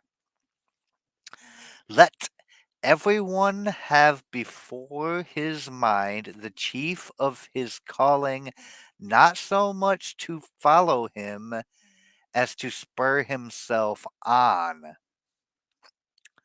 Alexander wept not on account of Achilles dead and buried, but over himself because his fame had not yet spread throughout the world. Nothing arouses ambition so much in the heart as the trumpet clang of another's fame. The same thing that sharpens envy nourishes a generous spirit. So,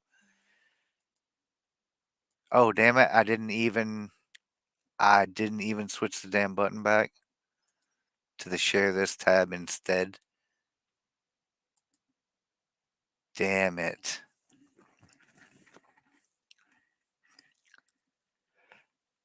But yeah, when Achilles died, Alexander knew the only one that may have rivaled him was gone, and that sucked for him. Because who's going to spur his ambition on now?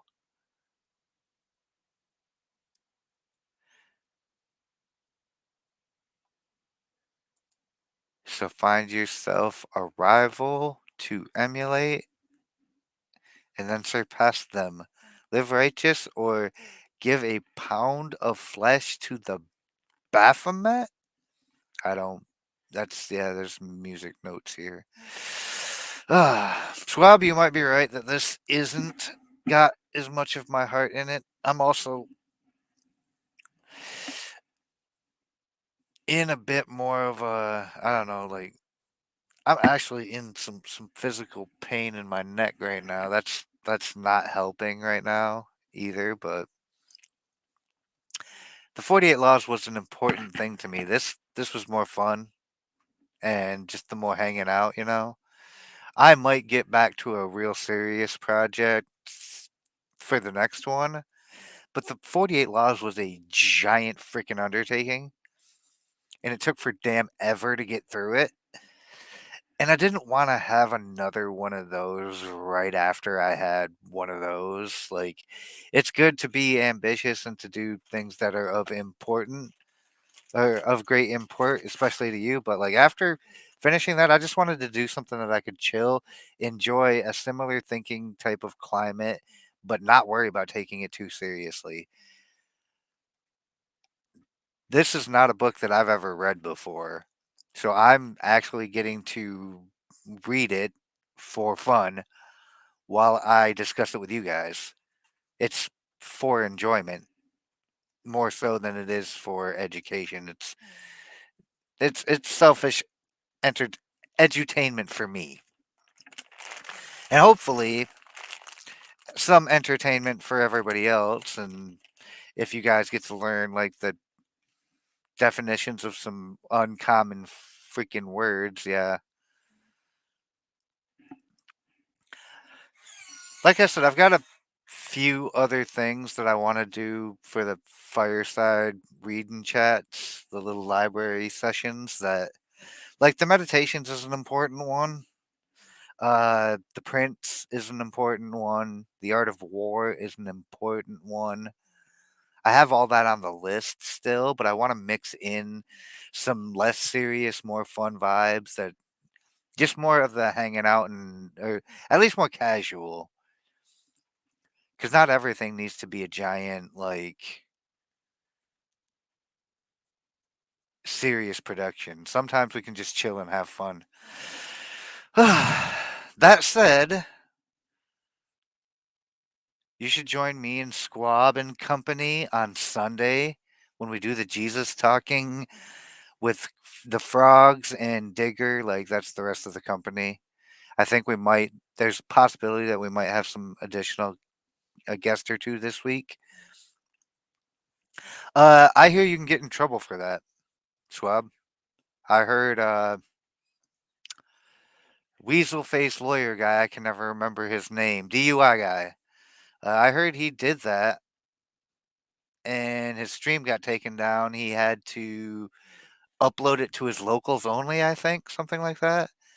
Which I mean, it might if there's going to be an issue with copyright on reading Dr. Seuss, like, and of course, some Dr. Seuss books were removed because they're hate speech.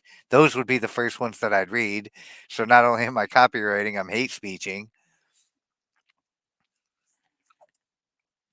There's not too much commentary I can do on Dr. Seuss to make it fair use.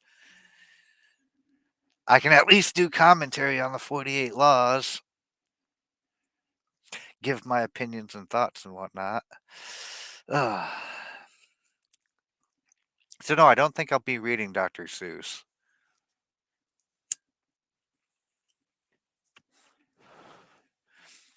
Anyway, on Sunday, Squabob and the rest of the crew that I just mentioned, 8:30 p.m. Eastern time. I'll have it up on my channel. Frog will also have it up on his channel. Uh, I know I give a bunch of hell to my audience about do what you want. Like, don't support other creators. I truly do mean for you to support whoever you support, and like I can tell you to support that guy all I want. Like you're either gonna do it or don't. But yeah, check us out. We're gonna talk about Jesus. We're still working our way through the book of Matthew and all the red words in there. So we're having a wonderful conversation with it so far. The uh last few meetings have been amazing.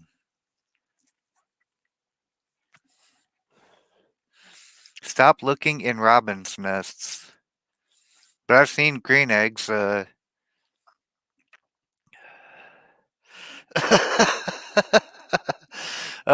an inappropriate Seussism, I think. Go Hagen. Oh yeah. Anyway, that's Sunday. Later this afternoon, I think in like 3 hours,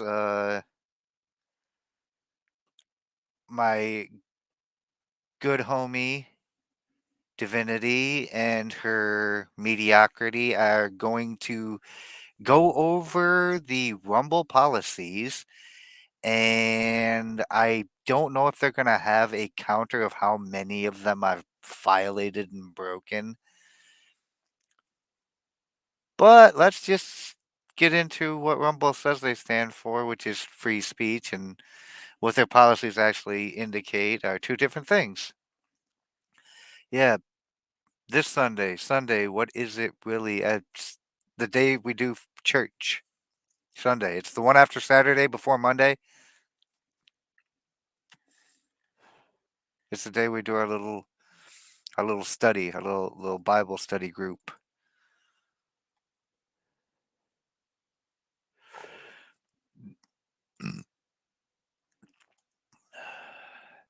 But anyway, yeah, check out all of that stuff.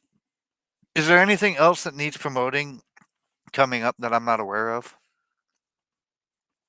Div at 5 o'clock Eastern time today. I put a notice out to my yo. That's the smallest yo. I get the smallest. Oh, click draw Jimmy on the tweeters. Hope you're doing well, G. And me too. Me too, brother. I hope you're doing mighty fine. I'm uh, as well as can be expected, maybe better than. I don't know. I don't know what the standard is, but yeah, I hope everybody has a great weekend. Thanks for making it just before the end, Jimmy. Um, everybody be at peace. Understand God's got all of this, and nobody here needs to worry about a damn thing. So just do what it is you're gonna do. Have a great weekend, y'all. Y'all will be in my prayers. I will see you back here on Sunday. Well, Rumble. Rumble gang only, because sorry, YouTube gang, sorry, Twitter gang.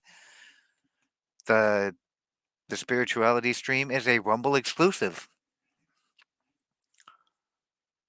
So catch us 8:30 on Rumble, Cool Frog stream or mine, and I will see y'all there. If not, I will see you back here on Monday evening. We'll do part 5 of this accursed text and see how many more words I have to look up. Catch y'all later. Love y'all. Hideous